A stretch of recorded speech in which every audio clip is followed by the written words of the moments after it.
কে? আমি বেনি মাধব, তোমার প্রেমিকা থাকো। কি ব্যাপার কাকা, হঠাৎ আমার বাড়িতে? এই এসে বললাম, তোমার কাকিমা মারা যাওয়ার পর থেকে বাড়িতে মন আমার কিছুতেই টেকে না। সারাক্ষণ বুকটা আমার তোমার কাকিমা যে আমাকে এইভাবে কাঁদিয়ে। কেঁদে আর কি করবেন কাকা বাবু, ভাগ্যে যা থাকা তা তো হবেই। ভাগ্যের উপর তো আর কারো হাত নেই। সবই ঠিক, কিন্তু কি করবো বলো বাবা, সারাক্ষণ তোমার কাকিমার মুখখানা আমার সামনে ভেসে ওঠে। আমার শত্রু কি বলতে এইভাবে আমাকে কাঁদিয়ে। কাকা, আমার মতো ভাগ্যহীন যেন সংসারে আর কেউ না হয় বাবা, আর কেউ না হয়। আচ্ছা কাকা, কাকিমাকে ডাক্তার দেখিয়েছিলেন? ডাক্তার মানে একটা নয়, দুটো নয়, 5-5টা ডাক্তার সারাক্ষণ তার মাথার গোড়ায় বসিয়ে রেখেছিলাম, কিন্তু হলো না, কোনো ফল হলো না। সবার সব চেষ্টা ব্যর্থ করে দিয়ে কেউ আমাকে কাঁদিয়ে পরপারে চলে গেল। কিন্তু আমি যে শুনেছিলাম কাকিমার মৃত্যুর জন্য নাকি আপনি দায়ী। হ্যাঁ, আপনি নাকি কাকিমাকে কোনো ডাক্তারই দেখাননি, এমনকি কাকিমা রোগ যন্ত্রণায় ছটফট করতে করতে আপনার পা ধরে যখন একটু ওষুধ ভিক্ষে করছিল, তখন নাকি আপনি কাকিমার সে অনুরোধ প্রত্যাখ্যান করেছেন। সর্বনাশ হবে, সর্বনাশ হবে, চরম সর্বনাশ হবে। আমার নামে যে এত বড় অপবাদ দিয়েছে ভগবান, তার কখনো মঙ্গলই করবে না বাবা। আমি মা শীতলার দিব্যি দিয়েই বলছি বাবা, তুমি বিশ্বাস করো বাবা, এই আমার নামে অপবাদ ছাড়া আর কিছুই নয়। কিন্তু লোকের আপনার নামে অপবাদ দিয়ে কি লাভ? হিংসে বাবা, হিংসে, শুধু হিংসে। এই যে লোকে আমার ভালো দেখতে পারে না। আচ্ছা বাবা, তুমি বলো, আমার কাছে কিছু টাকা আছে, সেটা কি আমার অন্যায়? টাকা থাকাটা অপরাধ নয়, কিন্তু লোককে ঠকিয়ে টাকা সঞ্চয় করা মহান অপরাধ। বাজ পড়বে, মাথায় বাজ পড়বে। আমার নামে যে এত বড় মিথ্যা অপবাদ দিয়েছে, বিনা মেঘে তার মাথায় বাজ ভেঙে পড়বে। কাকা, আমি মানুষের উপকার ছাড়া কখনো অপকার করিনি, আর আমার নামে কিনা এত বড় অপবাদ। আপনি এ গায়ে এমন কোনো মানুষ নেই যে আমার কাছ থেকে সাহায্য নেয়নি। আমার সাহায্যের হাত সবসময় ওই যে নিরঞ্জন গাঙ্গুলি, ওর কাছ থেকে আমি 1 রাশ টাকা পাই, কিন্তু ওর অবস্থার কথা জেনে আমি কি একবারও টাকাটা দিয়েছি? বোঝে না, আমার মহত্বের কথা কেউ বোঝে না। আমি বুঝি, আপনাকে কেউ না চিনলো আপনাকে আমি চিনি। চিনবে বই কি বাবা, চিনবে বই কি? জহর কখনো কি জহর চিনতে ভুল করে? তুমি জ্ঞানবান গুণবান ছেলে। হ্যাঁ, ওই নিরঞ্জন গাঙ্গুলির কথা বলতে গিয়ে যে কথাটা মনে পড়ে গেল, বাসন্তী মেয়েটা কিন্তু মোটেও ভালো নয়। কেন বলুন তো? সেসব লজ্জার কথা তবু তোমাকে না বলে আমি পাচ্ছি না বাবা। সমস্ত মেয়ে যেখানে সেখানে ঢলাঢলি ঘোরাঘুরি করছে। আরে বাবা, তুই তো মেয়ে ছেলে মানুষ, তোর কি ছেলেদের সাথে এত ঢলাঢলি ভালো? বাসন্তী অবশ্য বাবা, অবশ্য দোষ ঠিক ওর নয়। যৌবনের তো একটা ধর্ম আছে,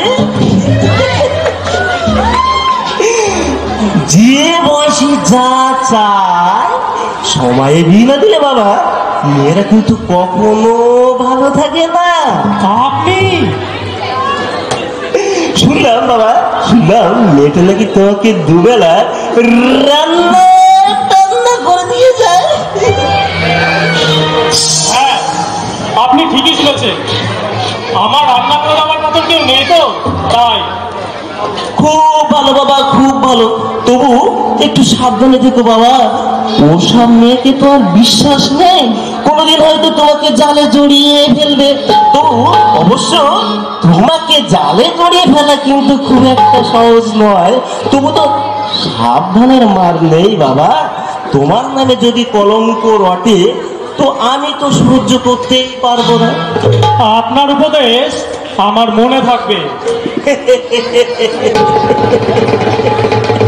তুমি জ্ঞানবান গুণবান ছেলে, আমার বলার অপেক্ষা রাখো না। তবুও সাবধানের মার নেই। না বাবা, এবার চলি। খুব সাবধান, একদম পাত্তা দেবে না। বাসন্তী আপনার সঙ্গে ঘুরে বেড়ায়? ওই আমার চোখে তো একদিনও।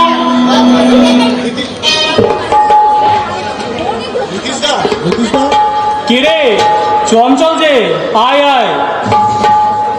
তা কাকা বাবু কেমন আছে? সেই একই রকম নীতিশদা। বাবার মুখের দিকে আমি তাকাতে পারি না। কাল রাতে কি করেছে জানো? কি করেছে? মাঝরাতে দরজায় শব্দ শুনে দরজা খুলে বিভাস বিভাস বলে চিৎকার করছে। শেষে দাদাকে খুঁজে না পেয়ে দাদার ছবিটা বুকে জড়িয়ে ধরে। না না নীতিশদা, আমি আর বলতে পারছি না, আমি আর বলতে পারছি না। আমি বুঝতে পারছি রে চঞ্চল, কি করবি আর বল। এই বয়সে যে কাকাবাবু এত দুঃখ পাবেন তা কি আমরা কখনো ভাবতে পেরেছিলাম রে? বিভাসের মতো একজন শিক্ষিত ছেলে। শিক্ষিত? শিক্ষিত তুমি কাকে বলছো নীতিশদা? গুটি কয়েক বই পড়ে যদি প্রকৃত শিক্ষিত হওয়া যেত তাহলে দেশের হাজার হাজার মানুষকে চোখের জল সম্বল করে বাঁচতে হতো না। যে শিক্ষা মানুষকে তার কর্তব্য পালন করতে শেখায় না, যে শিক্ষা শুধুমাত্র নিজের উদর পূর্তি করতে শেখায়, আমি তাকে কুশিক্ষা ছাড়া আর কিছুই ভাবতে পারি না। তোর দুঃখ আমি বুঝি রে চঞ্চল। না না, আমার কোনো দুঃখ নেই। তুমি শুধু একবার আমার বাবার অবস্থার কথাটা ভেবে দেখো। যে মানুষটা সারাটা জীবন শুধু ছেলে ছেলে করেই মরল, তাকে কিনা শেষ বয়সে সেই ছেলের কাছ থেকে এত বড় আঘাত পেতে হলো। ও ভগবান, বাবা আমার পাগল। আচ্ছা চঞ্চল, কাকাবাবুকে কোনো স্পেশালিস্ট ডাক্তার দেখালেন? তাতে কোনো লাভ হবে না নীতিশদা। পৃথিবীর কোনো ডাক্তারই বাবার রোগ সম্পূর্ণ ভালো করতে পারবে না। আমি জানি একমাত্র একমাত্র দাদা ফিরে এলেই বাবা সম্পূর্ণ সুস্থ হয়ে উঠবে, আবার বাবার মুখে হাসি ফুটবে। কিন্তু তা তো হবার নয়, কারণ ডানা কাটা পরীর মোহে সে ভুলে গেছে তার পুরনো অতীতকে, ভুলে গেছে তার জন্মদাতা পিতাকে। আমি যাব, আমি কলকাতায় গিয়ে বিভাসের সঙ্গে দেখা করব। তাকে বলবো, ওরে হতভাগা, তোর নিষ্ঠুরতার একটা জলজান্ত প্রাণ কেমন অকালে ধরে রেখে চলেছে। তুই শুধু একবার নিজের চোখে দেখে যাবি আয়, দেখে যাবি আয়, দেখে তুমি যাবি। আরো বলবে নীতিশদা, আমরা তার কাছে টাকা পয়সা কিছুই চাই না। বাবার ভাঙা মনে শান্তি ফিরিয়ে দিতে সে যেন একটিবার বাবার সঙ্গে দেখা দিয়ে যায়, দেখা দিয়ে যায়।